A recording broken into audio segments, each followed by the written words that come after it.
Alléluia. Amen. On a eu l'occasion de se saluer, on se bénit les uns les autres, on s'accueille en Jésus. Est-ce que vous croyez qu'on va vivre un bon moment ce matin? Amen, amen, alléluia. On va bénir le Seigneur de tout notre cœur. On est venu pour ça.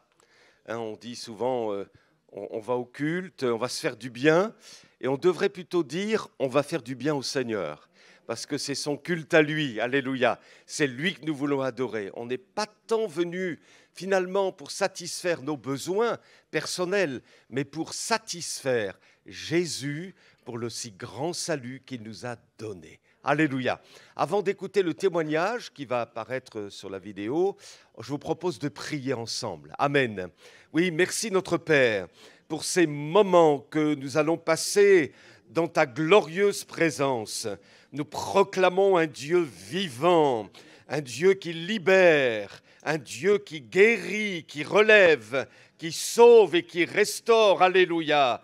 Nous proclamons le Dieu vivant et vrai qui s'est manifesté à travers Jésus, le Fils bien-aimé. Alléluia. Tu vas bénir ton serviteur, notre frère Moïse, lors de la prédication. Tu loin déjà du Saint-Esprit. Alléluia. Nous croyons que tu vas accompagner ta parole par des miracles. Alléluia. Nous le proclamons ensemble au nom de Jésus, notre Sauveur. Seigneur, tu détaches tout lien ce matin. Alléluia. Oh, merci de ce que les ténèbres ont été vaincues et de ce que Jésus va donner gloire à son nom. Loué soit l'Éternel, notre Sauveur bien-aimé. Amen. Amen.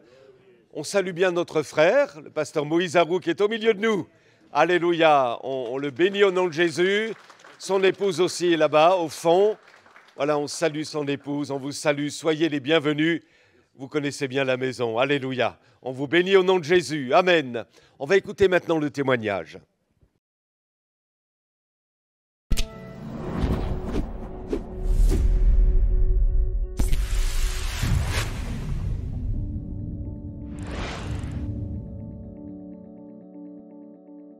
Oui, je le crois, j'en suis convaincu. Pourquoi ? Parce que moi-même, j'ai vécu des problèmes psychiques. J'en ai eu pendant 11 mois. J'étais en Angleterre et j'ai fait une tentative de suicide. Et à partir de là, c'était la dégringolade. J'ai commencé à avoir des tourments, on a commencé à me donner des médicaments. Et puis rapidement, on s'est rendu compte que c'était pas mon problème. Pourquoi ? Parce que j'ai commencé à avoir des hallucinations. J'entendais des voix qui me disaient de faire du mal, que ce soit à moi, que ce soit aux autres. C'était de pire en pire. Et puis j'ai commencé à voir ces personnes. Ces hallucinations, je les voyais, c'était des hallucinations visuelles. Ça m'a amené à être de plus en plus emprisonné, de plus en plus dans une cage, dans un isolement profond. Et là, j'ai vécu, ces problèmes psychiques, ce tourment qui était là. Pendant 11 mois, je n'étais pas en paix. Et puis, ça a continué. On a commencé à me donner de plus en plus de médicaments. Pourquoi ? Parce que ça ne faisait pas effet. Et puis, voilà, j'ai eu des effets secondaires. J'ai commencé à avoir des crises d'angoisse. Je faisais des arrêts respiratoires, de la tétanie. Je faisais toutes sortes de choses. C'était de pire en pire. Bien sûr, j'ai fait plusieurs séjours en hôpital psychiatrique. Mais à la fin, j'en pouvais plus, je supportais plus. Puis ma fiancée qui était là me voyait toujours de plus en plus mal. Et un jour, je lui ai dit, je supporte plus la vie. Je crois que c'est moins agréable de vivre que de mourir. Et puis j'ai fait une tentative de suicide qui n'a pas marché. Et dans la même soirée, j'en ai fait une deuxième. J'ai avalé toute une boîte de médicaments que j'avais qui n'a pas marché non plus. Et puis j'en ai fait une troisième. J'ai essayé de me jeter d'une voiture sur l'autoroute. Et là non plus, ça n'a pas marché. Et pourtant, j'étais décidé à mourir. Je voulais mourir. Une dernière fois, mon papa a dû m'amener en hôpital psychiatrique. Et là-bas, je me suis retrouvé en isolement après avoir fait quelque chose dont je ne suis pas trop fier. Et en isolement, j'ai parlé avec Dieu. Je suis convaincu, j'ai toujours été convaincu qu'il allait me guérir. Parce que je le crois en lui, je sais qu'il veut mon bien, mais je ne voyais pas la solution. Et puis je lui ai dit, je sais que tu veux me guérir. Mais fais-le, s'il te plaît. C'était long, c'était difficile, c'était pénible. Malgré cette conviction, c'était très difficile. Pendant ces 5 jours, dans cet isolement, je me suis réveillé et puis, j'avais plus rien. J'étais plus suicidaire, j'avais plus aucune crise d'angoisse, j'avais plus aucune peur et je pense le plus merveilleux, c'est que j'avais plus aucune hallucination. Alors que quand j'avais ces hallucinations, c'était constamment. Un certain temps, c'était même la nuit, j'étais réveillé, je dormais plus, c'était vraiment... Mon monde s'écroulait, j'avais plus de repères. Et puis là, c'était fini. Et 3 jours après, alors que pendant 11 mois, je prenais 12 pilules par jour environ, j'étais sevré de tous mes médicaments. Alors que les médecins eux-mêmes m'avaient dit que j'allais devoir prendre des médicaments toute ma vie. Donc Dieu est bon, et puis je crois que oui, il est capable de faire ce que nous, on n'est pas capable de faire. Il fait l'impossible.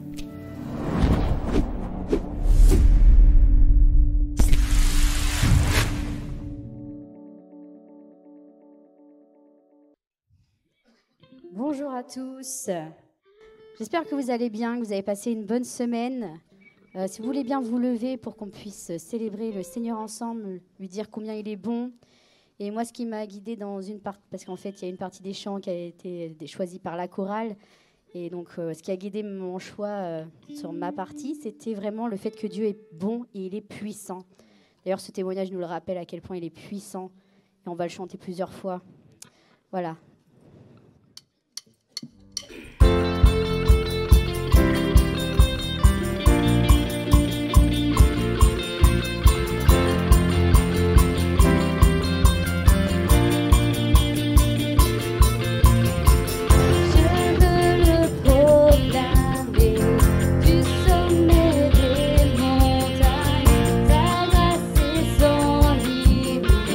Ta bonté sans égard.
te sens entouré, environné de choses négatives qui ont fini par atrophier ton âme.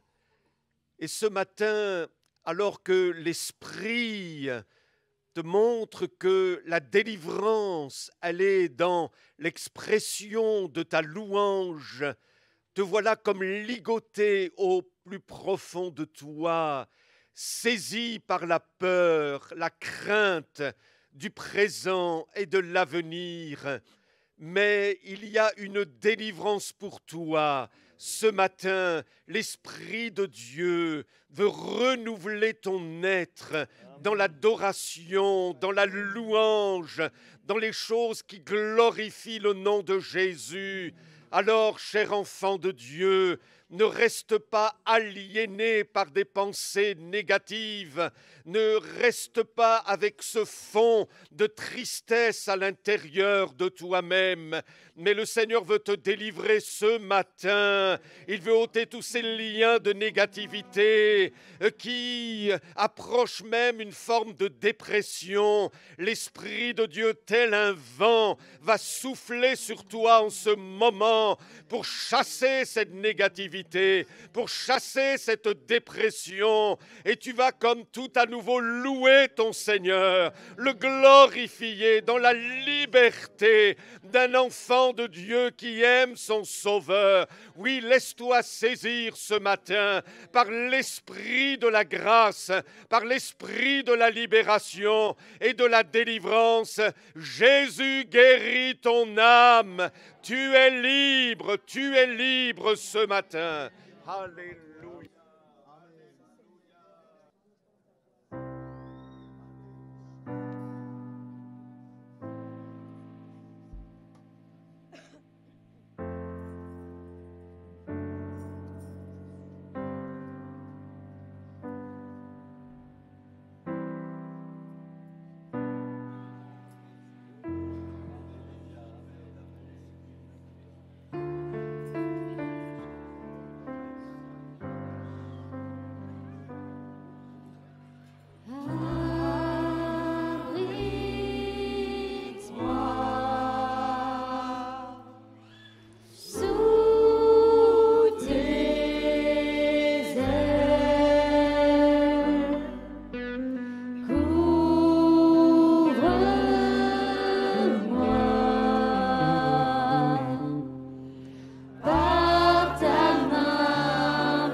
Alléluia. Est-ce qu'on peut offrir une louange collective ce matin pendant quelques instants?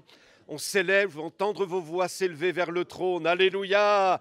Pour donner gloire à Jésus. Proclamons sa victoire ensemble. Alléluia. Merci Seigneur. Oui, tu es digne d'être adoré. Tu es digne d'être glorifié. Alors que nous te louons, des guérisons se produisent. Alléluia, des baptêmes de l'Esprit sont donnés. Nous proclamons la délivrance. Alléluia. L'Éternel siège au milieu des louanges de son peuple. Nous célébrons ce Dieu de gloire. Nous célébrons celui qui revient bientôt. Alléluia, alléluia. Merci à notre roi, à notre Seigneur de gloire. Mon âme loue l'Éternel. Mon âme n'oublie aucun de ses bienfaits. Alléluia, Jésus. Oh, nous t'offrons cette louange, ces actions de grâce, car tu en es digne, ô Dieu. Alléluia, alléluia, alléluia, Seigneur. La victoire est donnée par le sang de l'agneau. Loué soit l'Éternel. Louange à toi, Jésus. Alléluia, alléluia. Merci, Seigneur. Passe dans nos rangs. Oh, gloire à Dieu. Convainc de péché, Seigneur. Détruis les œuvres du malin. Alléluia, au nom de Jésus, notre Sauveur merveilleux. Amen, amen. Alléluia. Gloire à Dieu, notre Sauveur. Amen. Gloire au Seigneur. Il est bon d'être dans la présence de Dieu. Et on se laisse renouveler, bénir, toucher par la grâce de notre Dieu. Et nous croyons que, alors que nous louons, Jésus guérit. Il faut saisir sa délivrance. Alors que nous louons, quelqu'un peut-être qui vient pour la première fois est touché dans son cœur parce que la présence de Dieu est là. Et cette présence détruit le mal, détruit le péché. Alléluia. Et peut-être que tu as des chaînes ce matin, mais crois que le Seigneur peut avoir raison de ces chaînes, étant délivré, de telle sorte que tu repartes de ce lieu vraiment libre dans la présence de Jésus. On se souvient pour ceux qui étaient là vendredi soir? Vous levez la main pour ceux qui étaient là? Oui. Oh, il n'y avait pas beaucoup de monde là, vendredi. Il va falloir rectifier la chose, bien-aimés, hein? Amen. Et l'on a dit ensemble, vendredi, que c'est un moment, je ne vais pas tout répéter la prédication, c'était sur la scène justement. Mais le dernier point, c'était que à ce moment-là, tous ensemble, tous, les uns après les autres, on dit merci à Jésus pour le sacrifice de l'agneau. Il n'y a pas besoin de faire plus. Donc n'étirons pas notre louange, ce n'est pas la peine. Mais disons merci. Et si nous sommes 180, 200 ce matin, voilà, on n'aura peut-être pas suffisamment de temps. Vous comprenez ce que je veux dire? Amen. Victor va dire merci. Le frère Moïse, Brigitte, Géraldine, ainsi de suite. Oh, merci Seigneur. Et il n'y a rien de plus, comment dirais-je, de mieux qui puisse toucher le cœur de Jésus quand on vient avec reconnaissance et dire merci. Tu viens avec ta timidité peut-être, tu viens avec ce que tu es. Peut-être que ça n'a pas tout à fait été OK cette semaine, mais proclame que Jésus est là, qu'il va te faire du bien, qu'il va te renouveler. Et la Bible nous demande de proclamer de notre bouche. Ça ne suffit pas de dire avec notre cœur. Vous voyez? Si, voilà, je prends cet exemple. Si tout à l'heure, vous me donnez un cadeau, ce qui serait une bonne idée d'ailleurs, mais je prends cet exemple. Je vais vous regarder et puis je vais rester comme ça. Vous allez dire, le frère Baudollet, qu'il exagère quand même. Je veux lui faire plaisir, je lui donne un cadeau, c'était une excellente idée, mais sa réaction, elle est curieuse. Même pas un merci, quoi. Enfin, franchement, même pas un merci. Donc, ce serait tout à fait normal que je signifie ma reconnaissance de vive voix en vous disant merci. Oui, mais et pour le Seigneur? Et pour le Seigneur? Vous comprenez? Alors vous allez me dire, je l'ai dit dans mon cœur, c'est vrai, alléluia, c'est vrai, mais c'est pas encore, il manque quelque chose. Il veut que nous le lui disions, et en le lui disant, nous prenons position dans le royaume. Nous proclamons que nous sommes de véritables enfants de Dieu. Amen. Alors que Dieu nous aide les uns et les autres, et ainsi de suite, les uns les autres, voilà, on va louer, bénir le Seigneur et lui dire que nous l'aimons profondément. Amen. Gloire à Dieu. Vouloir venir maintenant préparer la table.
Amen, amen. Amen. Gloire à Dieu. Gloire à Dieu. Amen, alléluia. Voilà, on est très heureux d'avoir avec nous notre frère, le pasteur Moïse Harou. Amen. Voilà, on l'accueille, on est content de l'avoir. Et on va lui laisser maintenant toute la place. Nous croyons que le Seigneur a mis dans son cœur une parole pour nous. Amen. Hein, alors qu'il se sente conduit par l'Esprit pour que cette parole soit déposée dans notre cœur et qu'elle change quelque chose au plus profond de nos vies. Amen. Sois béni, mon frère. Amen. Je reste en bas. Ah, c'est là-haut. Merci.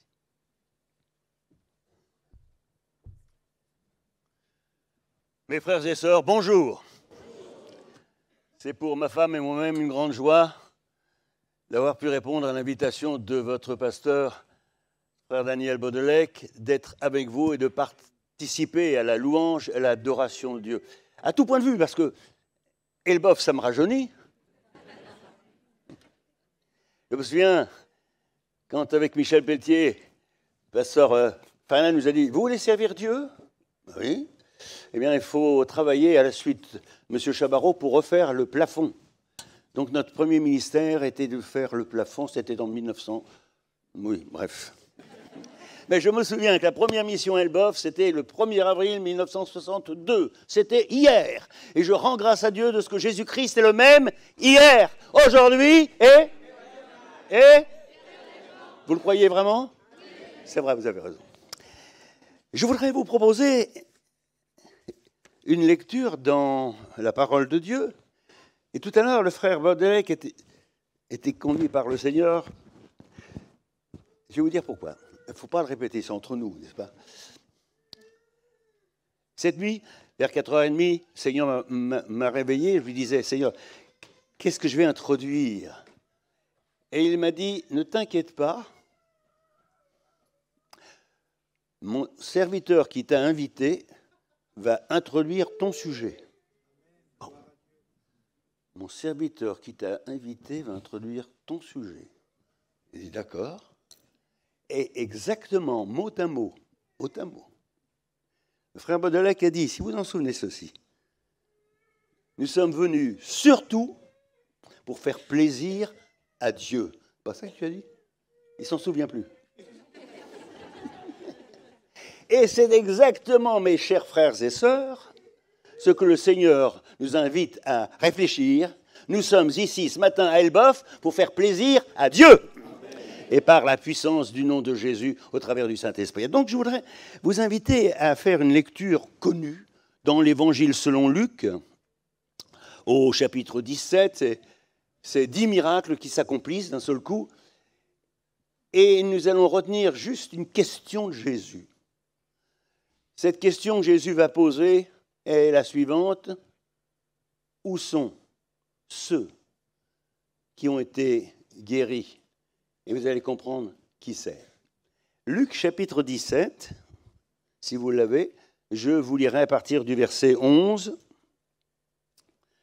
Jésus se rendant à Jérusalem, passait par la Samarie et la Galilée, et comme il entrait dans un village, 10 lépreux vinrent à sa rencontre. Se tenant en distance, ils élevèrent la voix et dirent « Jésus, Maître, aie pitié de nous. » Dès qu'il les eut vus, il leur dit « Allez vous montrer au sacrificateur. » Et pendant qu'il y allait, il arriva qu'ils furent guéris. L'un d'eux, se voyant guéri, revint sur ses pas, glorifiant Dieu, à haute voix. Et il tomba sur sa face aux pieds de Jésus et lui rendit grâce. C'était un Samaritain. Jésus, prenant la parole, dit, « Les 10 n'ont-ils pas été guéris? Et les 9 autres, où sont-ils? Que s'est-il trouvé que cet étranger pour revenir et donner gloire à Dieu? » Puis, il lui dit, « Lève-toi, va, ta foi t'a sauvé. » Et nous ajoutons, « Ah bien, très bien, mes frères et sœurs. » Voyez-vous, ce qui a étonné Jésus, c'est une certaine absence. Il a guéri 10 lépreux, et ce jour-là au culte, au lieu d'aller voir les 10 qui avaient été guéris, il n'y avait qu'une personne au culte ce jour-là. C'était pas grand monde, et en plus, qui c'était? C'était pas un grand de ce monde, c'était un Samaritain, un petit chien, quoi, qui venait pour rendre grâce à Dieu. Frères et sœurs, depuis que l'Évangile est prêché à Elbof, depuis les années 30, il y a des milliers de gens qui sont venus écouter la parole de Dieu. Depuis, moi je me souviens de la rue des Échelettes, jusqu'ici, et bien sûr le temps a passé, il y en a qui ont vieilli, mais même dans les derniers temps, si tous ceux qui ont été guéris à Elbof, tous ceux qui ont été bénis à Elbof étaient là ce matin, croyez-vous que la salle pourrait les contenir? Alors où sont-ils? Bon, bien sûr, je ne parle pas de ceux qui prennent de l'âge et qui sont disparus, mais où sont-ils? Il y a encore des vivants qui sont là, qui ont connu la grâce de Dieu. Et si ce matin, pendant le culte, le Saint-Esprit allait visiter tous ceux qui ont déjà eu un contact avec Jésus et les ramène dans sa maison, croyez-vous que c'est possible? Je me souviens, il y a quelque temps à Paris, je disais aux frères et sœurs, ce que vous croyez bien sûr, que Dieu peut tout, et je lui dis, écoutez, on va faire un test. Supposons qu'il y ait dans votre famille quelques-uns qui ont connu Jésus, qui ont abandonné Jésus, et qui depuis 10 ans, 15 ans, 20 ans, n'ont même plus de contact avec vous. Et puis il y a un frère qui a pris ça comme une parole de Dieu, et s'est mis à prier, Seigneur, ce que ton serviteur a dit, que cela se réalise.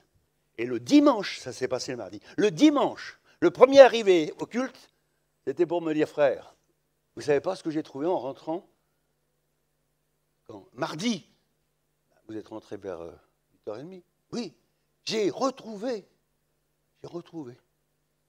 mon frère, que je n'avais pas vu depuis 20 ans, et qui m'a dit, je ne sais pas pourquoi, mais il y a quelque temps, j'ai eu à cœur de revenir et pour te demander de prier pour moi, afin que je revienne dans la maison de Dieu. Qui a fait ça? Celui qui est là-haut. Et il est le même hier, aujourd'hui, éternellement. Et il peut le faire ce matin, la même chose. Mes frères et sœurs, donc, pensons à cette question, Jésus. Où sont les 9? Car voyez-vous, frères et sœurs, quand on regarde ces 10 personnes, ces 10 lépreux, on voit des gens qui sont unis par la prière. Vous êtes d'accord, monsieur, là? Ils prient tous pour la même chose, le même sujet. Ils prient qui? La même personne. D'accord? Et ils reçoivent tous la même bénédiction. Pas de différence.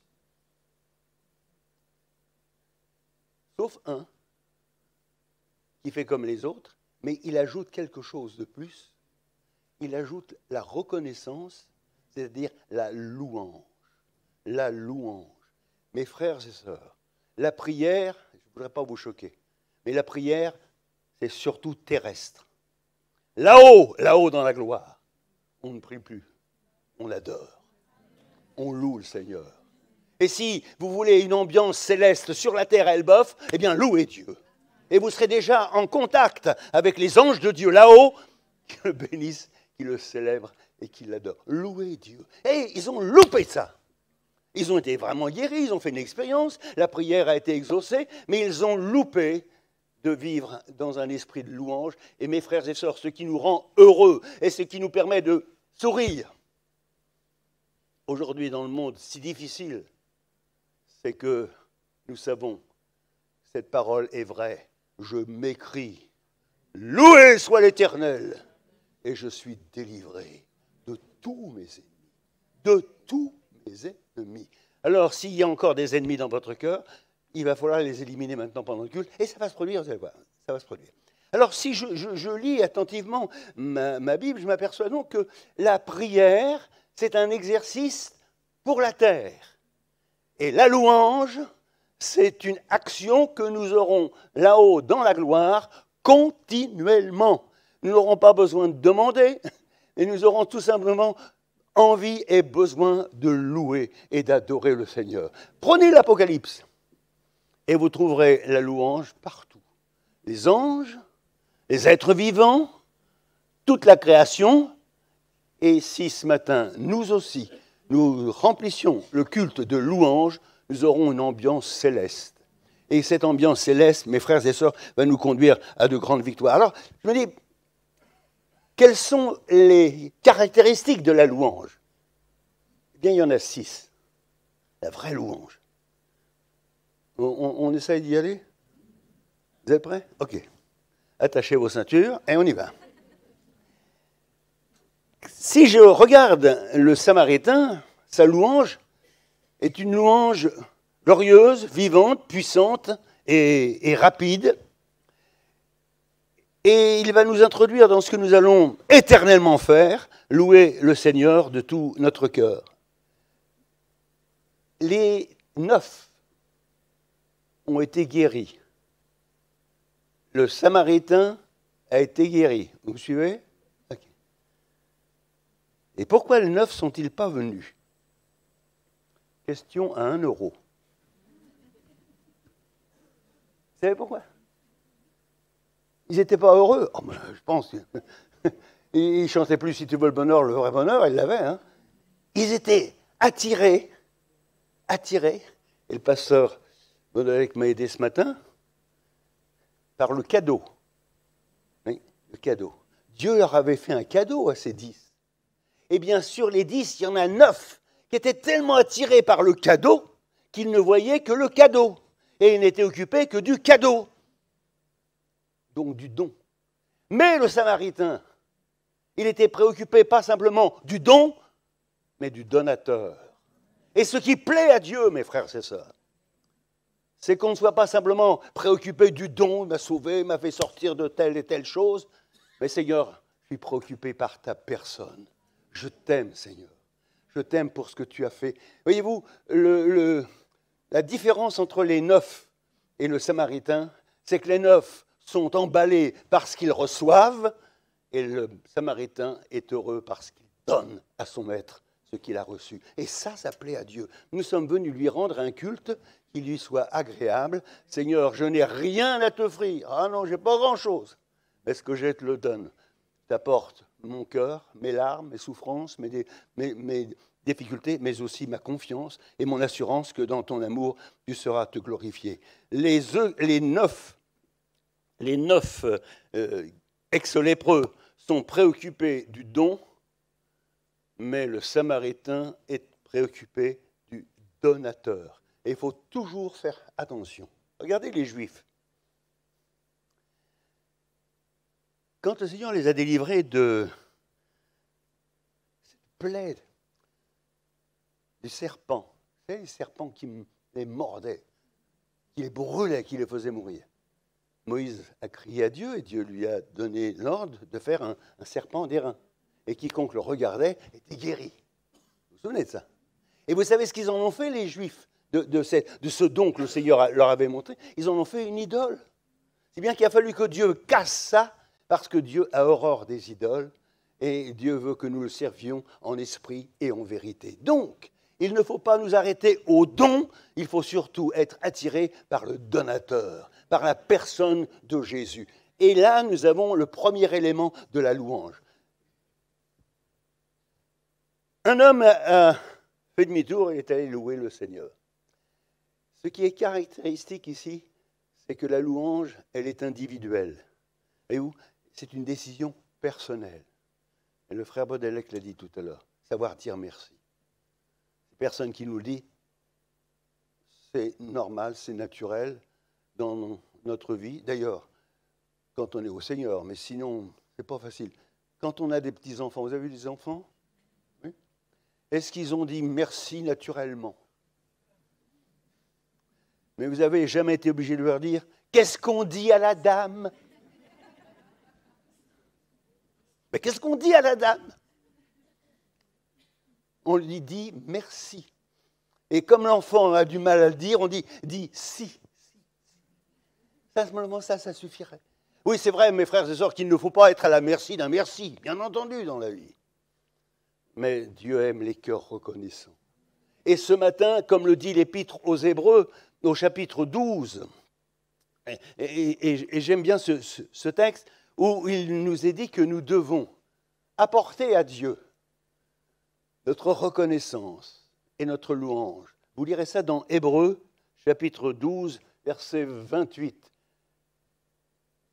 Montrons notre reconnaissance en rendant à Dieu un culte qui lui sera agréable, avec piété et avec crainte. Donc ce matin, nous sommes là pour montrer quelque chose à Dieu. Vous êtes d'accord? Montrer quoi? Notre reconnaissance. Si je suis là, avec mes fatigues, avec mes douleurs, avec mes peines, avec mes larmes, c'est parce que le Seigneur m'en donne la force. Je puis tout par celui qui me fortifie. Alors voyez-vous, la décision de louer Dieu, ça nous vient, on n'a pas besoin d'être poussé à droite, à gauche, ça vient tout seul. Regardez, le Samaritain, il n'a pas demandé, faudrait que je fasse un stage de formation de louange. Oh, j'aurais dû prendre mon téléphone portable pour savoir où c'est qu'il y a une formation de louange de 3-4 jours pour que je puisse louer. Est-ce qu'il a fait ça? Non. Il n'a pas dit, oh, il me faudrait quelques bonnes guitares, un petit peu de musique, un petit peu de... Il n'y a pas de musiciens? Où sont les musiciens? Il n'y a pas de musiciens. Est-ce qu'il a dit ça? Il n'avait pas besoin de musique. Il n'avait pas besoin de... Si, la musique fait partie, attention. Mais il n'avait pas besoin, je veux dire, d'éléments pour le pousser. Ce qui le pousse, c'est uniquement son cœur. Et c'est ça qui compte à Dieu.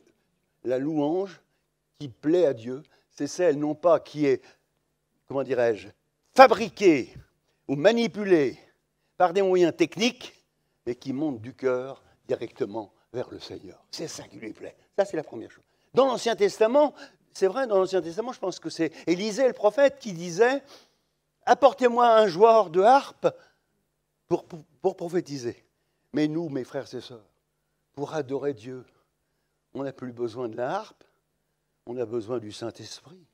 C'est le Saint-Esprit.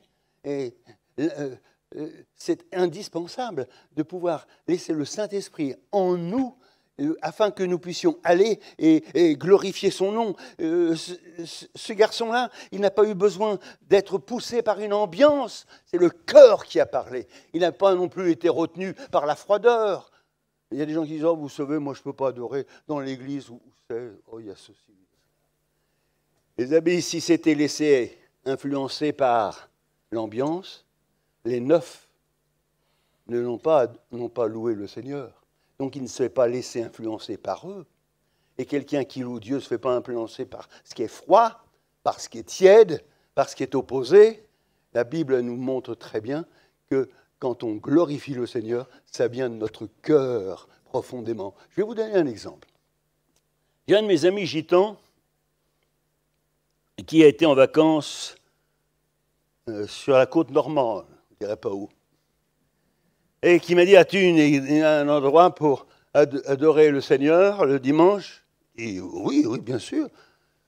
Non, Assemblée de Dieu, dans cet endroit-là, je ne l'ai pas vu. Mais je lui dis, tiens, il y a des maisons évangéliques dans ces coins-là, des églises. Écoute, tu feras ton affaire. Il est allé. Et quand il est revenu, mes frères et sœurs, le visage. Regarde, ça n'a pas été, Jacques? Non. Qu'est-ce qui s'est passé? Il me dit, j'ai trouvé un endroit, un dimanche matin, pour louer le Seigneur. C'est bien, tu n'es pas content? Ah si. Il me dit, mais ça m'a étonné. Parce que toi, quand je suis rentré dans cette salle, c'était pas comme toi. Le pasteur aurait cru d'un corbeau.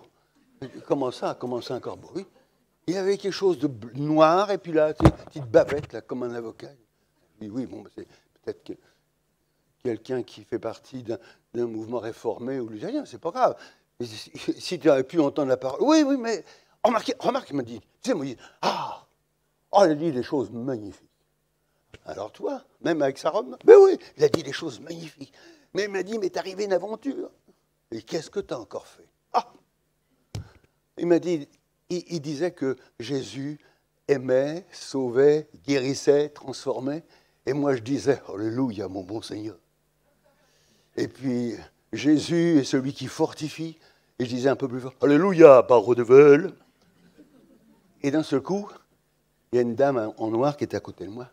Elle me dit, vous êtes gitan? Oui. Ici, on ne dit pas alléluia. Vous n'êtes pas chez les alléluia. Ah bon? Vous le gardez pour vous, dans votre cœur. Mais pas parce que ça trouble. Alors elle me dit, oui, mais enfin, moi, ça m'embêtait, parce que quand le pasteur disait encore quelque chose de bien sur Jésus, je disais, alléluia. Et alors, qu'est-ce qui s'est passé? Elle me dit, le drame. Il y a un drame, oui. Parce que la troisième fois, cette brave dame m'a dit, mon mari, il vend des chaussures sur le marché. Et comme les chaussures de mon ami Tarzan, c'était son nom, ressemblaient à un merlan qui est resté longtemps à l'aventure d'un poissonnier, elle lui dit, écoutez, monsieur Gitan, si vous êtes sage, si vous ne dites rien, à la sortie du culte, je vous offre 2 paires de chaussures neuves. Alors il me dit, tu te rends compte, Moïse, quand on dit ça? Bah oui. Je disais, le barreau des vols est bon. 2 paires de chaussures neuves. Alors il me dit, depuis ce jour-là, j'ai pu dire Alléluia. Chaque fois que je... Mais m'a dit le drame, c'est à la fin. C'est la doxologie finale. Quand le pasteur a dit qu'il croyait que Jésus-Christ était le premier-né, que le Seigneur Jésus-Christ était le témoin fidèle, qu'il était le le chef des princes et des rois de la terre. Ah, il m'a dit, écoute Moïse, ah là là là là, j'ai senti mes genoux qui se témoignaient de l'affection. Un frisson m'a saisi, je me suis levé, j'ai dit, tant pis pour les godasses, mais alléluia quand même. Bon, c'est un peu... C'est vrai, remarquez, c'est vrai. Hein, c'est un peu excessif. Mais ce que je veux dire par là, que la louange vient d'une décision personnelle, individuelle. C'est notre cœur qui parle, c'est notre cœur qui brûle, c'est notre cœur qui chauffe et qui glorifie le nom du Seigneur. La deuxième chose qui est à remarquer, mes frères et sœurs, c'est la rapidité avec laquelle et la spontanéité de la louange a plu à Dieu. Ça n'a pas traîné. Lorsque le Samaritain a vu l'œuvre de Dieu dans sa vie, ça n'a pas traîné. Qu'est-ce qu'il a fait? Se voyant guéri, pas d'autre réflexion que de faire un demi-tour et d'aller vers celui qui l'a délivré. Et là, nous voyons la louange et la spontanéité rapide d'un homme qui n'a aucune éducation, qui, sur le plan évangélique, il ne sait pas, il ne sait rien. La seule chose qu'il sait, c'est qu'il était lépreux et que maintenant il est guéri. Comme cet aveugle à qui on faisait posait un tas de questions, il dit, écoutez, moi je ne sais pas grand-chose, mais je sais une chose, j'étais aveugle et maintenant je vois. Frères et sœurs, vous et moi, nous pouvons dire, nous savons une chose, nous étions perdus et maintenant nous sommes sauvés. Nous étions dans les larmes, nous sommes consolés. Nous étions malades et nous sommes relevés. Comme le dit ce vieux cantique des ailes de la foi, qui me relève dans mes chutes? C'est Jésus-Christ. Frères et sœurs, la louange, elle est spontanée, elle est individuelle, elle est rapide et elle est innovante. Acte 3. Regardez, il y a quelqu'un qui va louer le Seigneur. Il y a dans Acte 3 un homme qui est paralytique de naissance, un boiteux. Et tous les jours, il est assis à la porte du temple, non pas pour prier, mais pour demander l'aumône.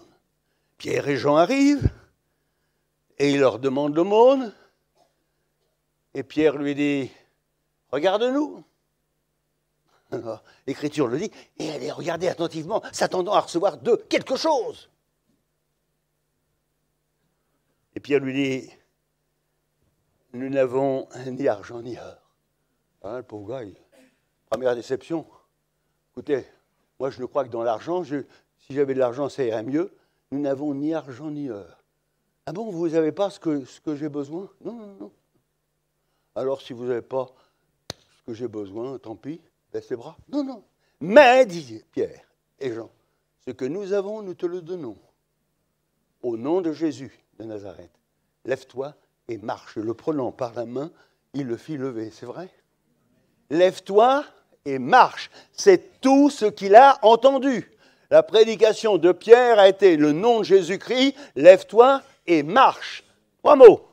Et qu'est-ce qu'il a fait, le boiteux? L'Écriture nous dit, d'un saut, il fut debout. Quelqu'un qui n'a jamais marché et qui saute, chapeau. Non? Vous vous rappelez quand vous avez appris à marcher, vous? Moi, je ne me rappelle pas, mais on a appris avec ma femme à faire marcher nos enfants. Monsieur et Madame Durand, ils savent aussi ce que c'est que de faire marcher des enfants.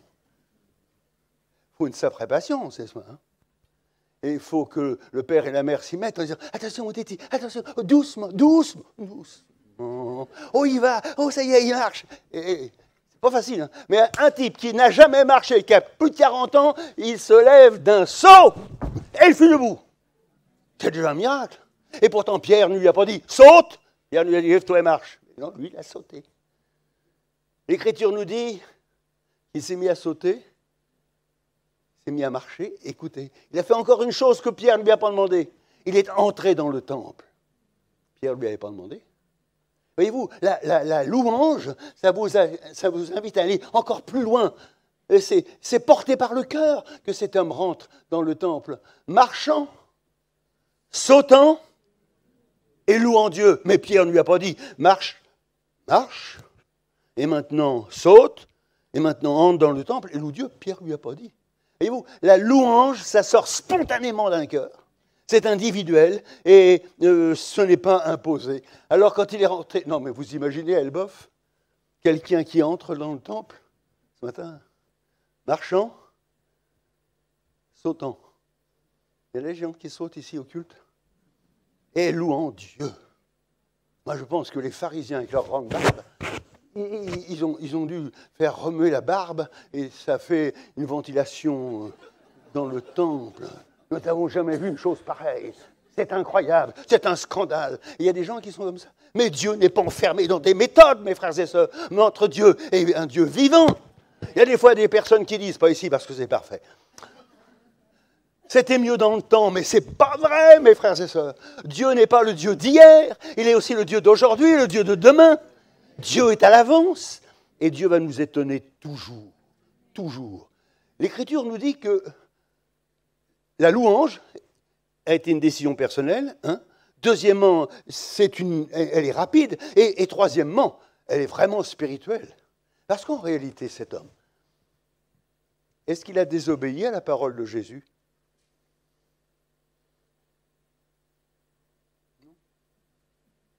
Jésus lui avait dit quoi ? Allez vous montrer au sacrificateur. Maintenant qu'il est guéri, est-ce qu'il va aller se montrer au sacrificateur ? Donc s'il n'y va pas, il désobéit. Mais mes frères et sœurs, question à 1 euro. Hein. C'est parce qu'il a eu dans son cœur cette révélation que le vrai souverain sacrificateur, le vrai prêtre, celui qui dit « tu es pur », ce n'est pas la religion, mais c'est Jésus. Ce n'est pas le système, mais c'est une personne. Ce n'est pas l'organisation, mais c'est l'organisateur. Et c'est là l'adoration qui plaît à Dieu. Cet homme a discerné que Jésus, ce n'était pas simplement un guérisseur, c'était le souverain sacrificateur. C'était le prêtre par excellence, c'était le Seigneur de gloire. Alors, non, il n'a pas désobéi, au contraire. Il a rebondi sur la parole et il a été beaucoup plus loin que tout le monde. Et là, la quatrième chose que je voudrais partager avec vous, c'est l'humilité. La louange, c'est aussi une leçon d'humilité. Quand il est revenu vers Jésus, il est venu en se mettant comment ? Debout, les bras en l'air. On a gagné ? Non. Il est venu au pied de Jésus et il s'est projeté par terre, il s'est incliné. Où ? Au pied de la mère Jésus ? Non. Au pied des apôtres ? Il s'est incliné au pied de Jésus. Mes frères et sœurs, l'adoration qui plaît à Dieu, c'est celle qui est remplie d'humilité. Quand on sait se mettre au pied de Jésus. Regardez bien le nombre de fois. Tenez, Gadarac, l'homme qui était possédé de centaines de démons, quand il a été délivré, où le trouvons-nous ? Où ? Assis. Où ? Au pied de Jésus. Quand Jésus rentre à Béthanie et qu'il apporte l'enseignement de la parole, où se trouve Marie ? Au pied de Jésus. Elle a choisi la bonne part. Quand Marie perd son frère Lazare et que Lazare est mort et qu'il pue, il sent mauvais, où va-t-elle, Marie ? Vous la retrouvez pleurant au pied de Jésus. Quand Lazare est ressuscité, où vous la retrouvez, Marie ? De Béthanie, encore au pied de Jésus, répandant un parfum. C'est vrai ou c'est pas vrai ? Au pied de Jésus, ça signifie que, si je me mets au pied de Jésus, ça signifie que Jésus est au-dessus de moi et moi je suis en dessous. Lui en haut et moi en bas. Et si Jésus est en haut et moi en bas, Satan est vaincu. Oui. Vous connaissez ce vieux chant des ailes de la foi ? Je crois que, excusez-moi, je suis âgé de 38 ans. Bon, bref. Non mais je pense à ce chant. je vérifie, je crois que c'est le 317, je ne sais pas. Sinon, il y a les 300 qui dit « Fais briller sur moi ta face. Ô Jésus, agneau de Dieu, à tes pieds, c'est là ma place.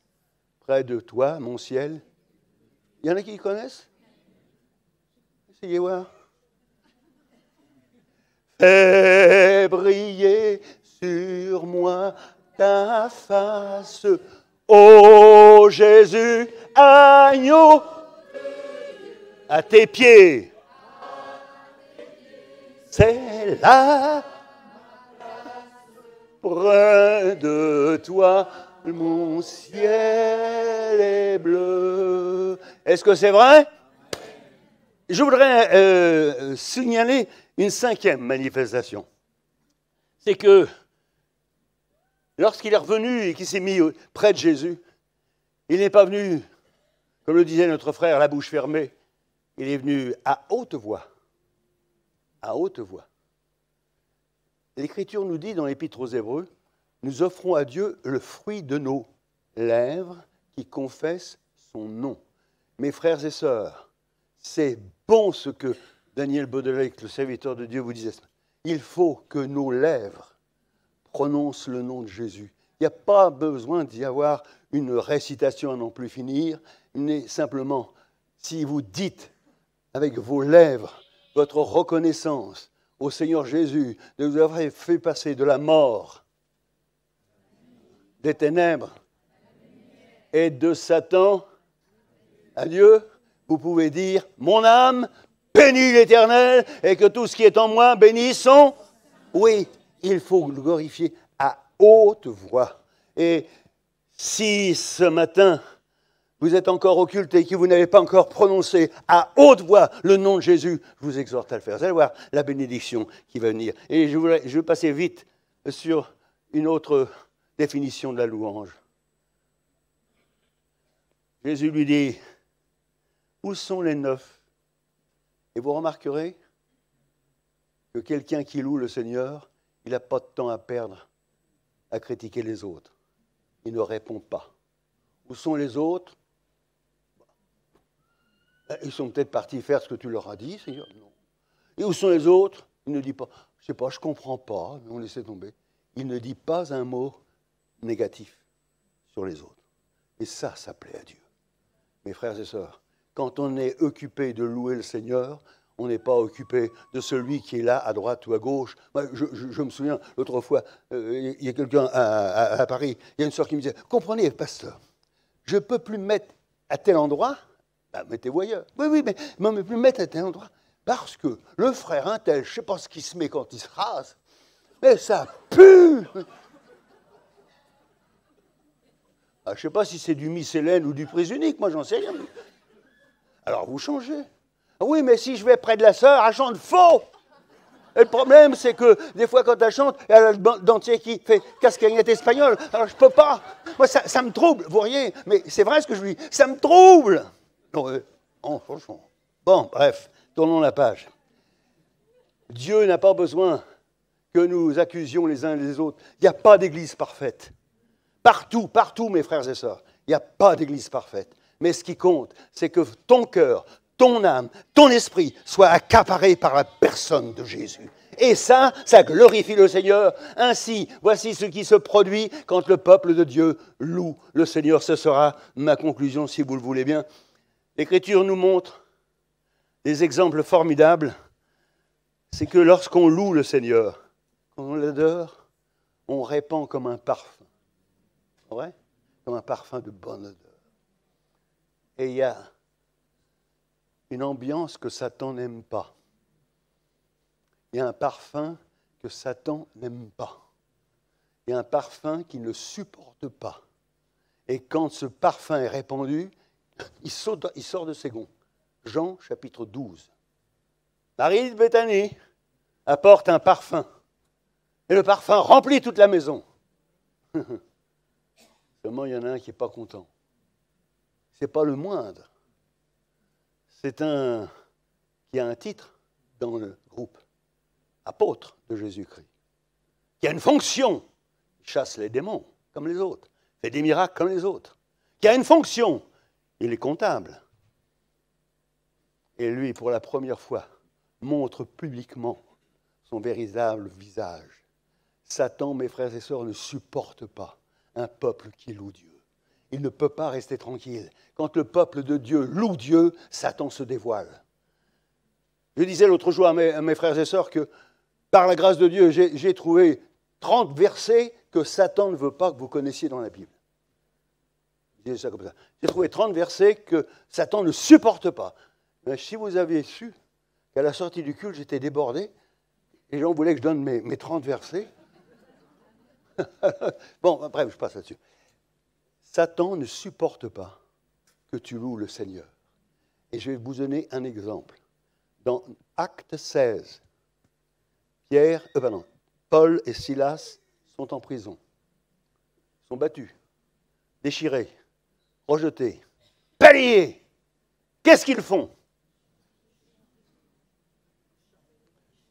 Oui? Normalement, qu'est-ce qu'ils devraient faire?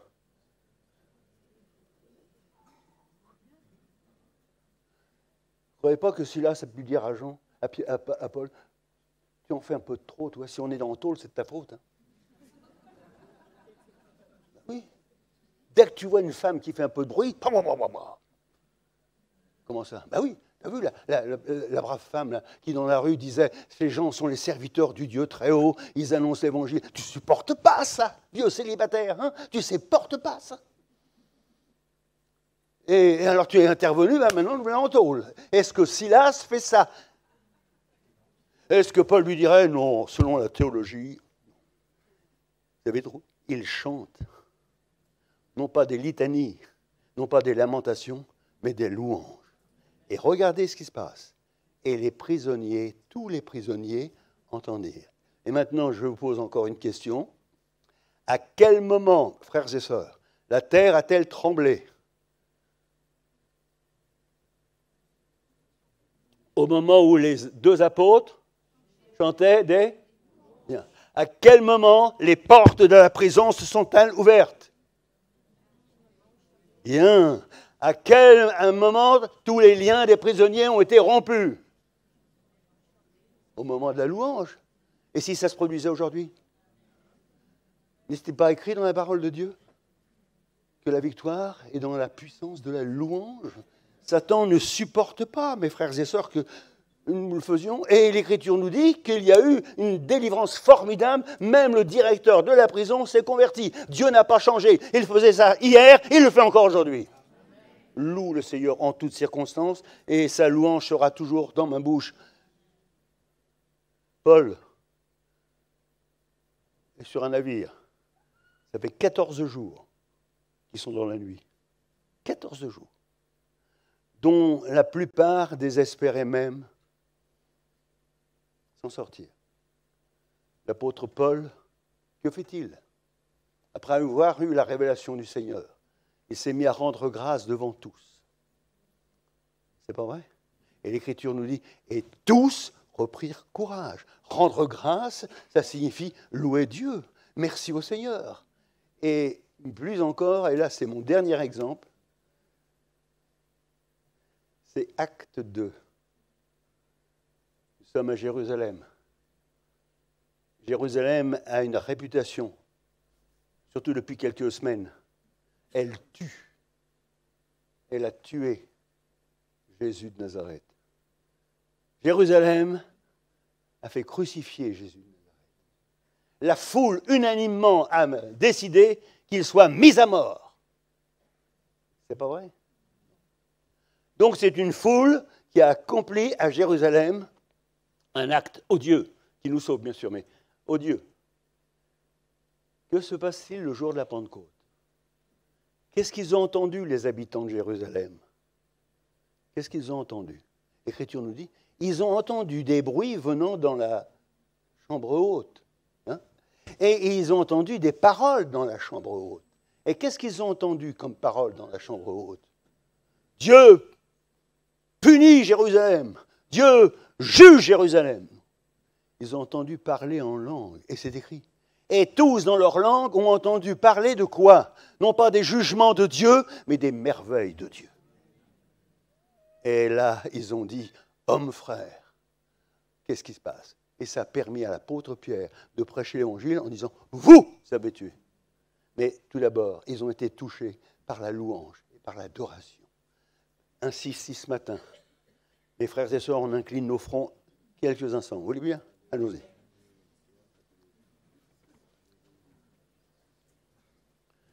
Nous sommes venus pour offrir à Dieu un sacrifice qui lui soit agréable. Mes sœurs, mes frères, peut-être que vous êtes environnés d'hostilité, de combats, de pièges. Peut-être vous traînez depuis longtemps un fardeau qui vous empêche de louer et d'adorer le Seigneur.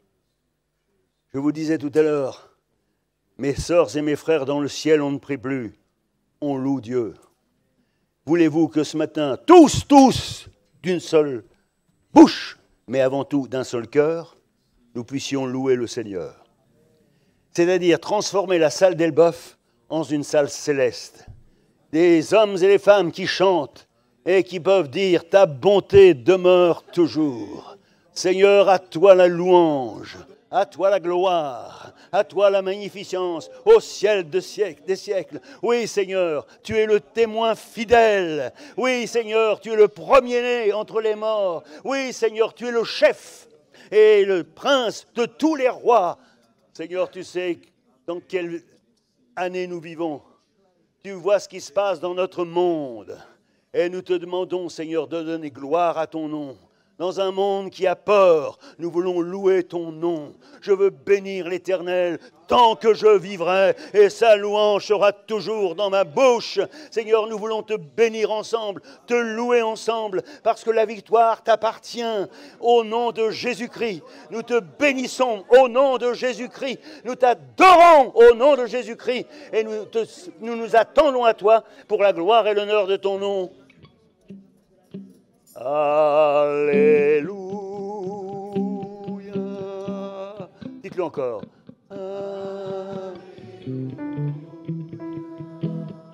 Un peu plus fort. Alléluia. Encore. Alléluia.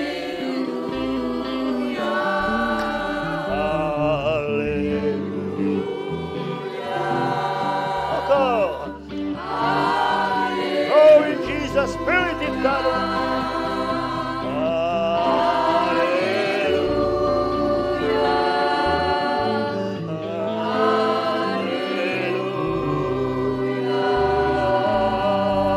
Gloire à Jésus. Dites-le encore. Gloire à Jésus. Encore.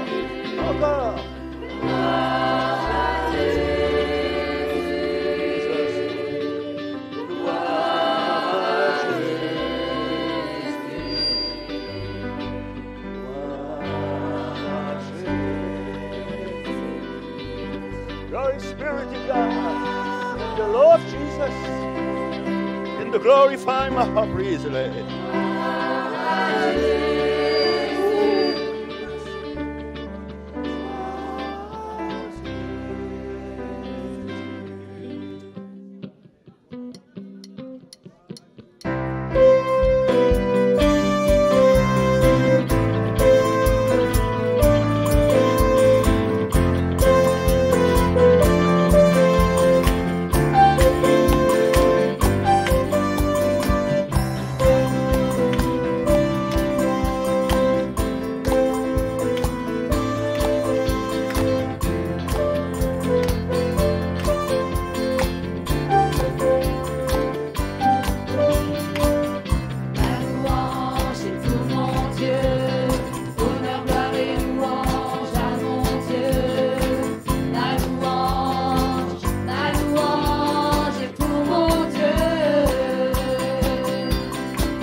chantons gloire à notre Dieu.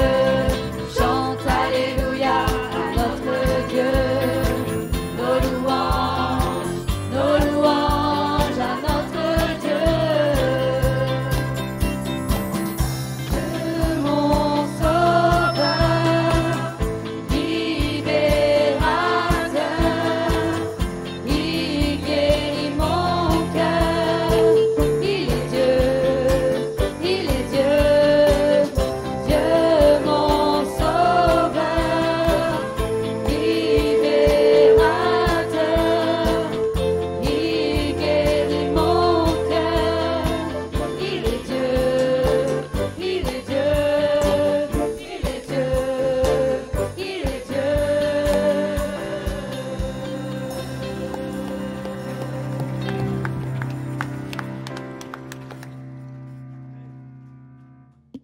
Gloire à Dieu, Amen. Un grand merci à nos bien-aimés qui nous ont introduits dans la louange. Un grand merci à notre frère. Y a-t-il des visiteurs au milieu de nous? Vous levez la main quand on vous identifie. Voilà, on a deux mains qui se lèvent, deux Brestois. D'autres mains là-bas au fond, oui, on vous salue. Là-bas aussi, soyez les bienvenus. Amen, Amen.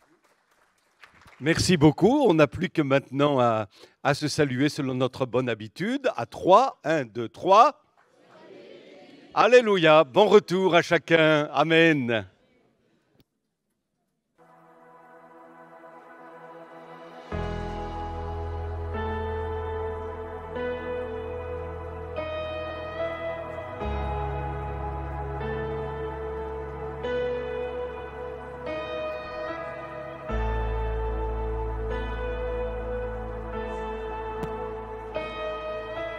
I just want to speak the name of Jesus over every heart and every mind. 'Cause I know there is peace within your presence. I speak Jesus.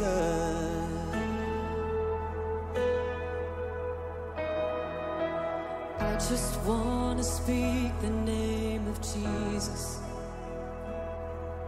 till every dark addiction starts to break, declaring there is hope and there is freedom. I speak Jesus. Your name